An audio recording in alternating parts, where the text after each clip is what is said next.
শিলিগুড়ি পুর নিগমের পক্ষ থেকে বাংলার নববর্ষ ও রাজ্য দিবস উদযাপন করা হলো। পুর নিগমের পক্ষ থেকে নাচ, গান ও বর্ণাঢ্য শোভাযাত্রার মধ্যে দিয়ে দিনটি উদযাপন করা হয়।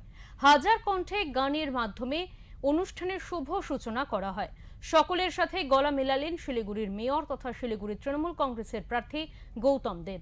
এরপর রবীন্দ্রনাথের মূর্তিতে পুষ্পার্ঘ্য অর্পণ এবং শান্তির প্রতীক দুটি সাদা পায়রা ছেড়ে অনুষ্ঠান এগিয়ে নিয়ে যাওয়া হয়।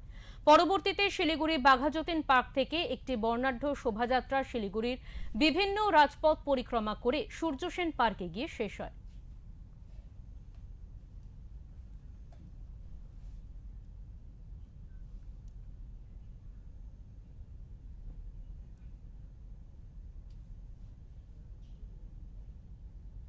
নির্বাচনটা জীবনের শেষ নয়।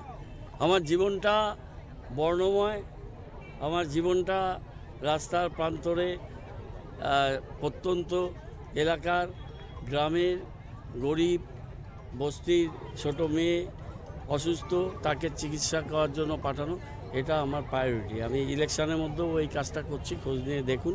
প্রচারে বৃত্তে আনতে চাই না। আর আজকের এই প্রভাতী অনুষ্ঠান, পয়লা বৈশাখ, এটা সার্বজনীন অনুষ্ঠান, এটা সবার অনুষ্ঠান, এটা শিলিগুড়ি মানুষের অনুষ্ঠান।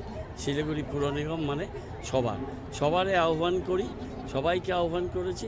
যারা এসছেন তাদের স্বাগত, যারা আসেননি তাদের উদ্দেশ্যে বলি শুভ হোক তাদেরও যাত্রাপথ, সবার চৈতন্যোদয় হোক, সবাই ভালো থাকুক।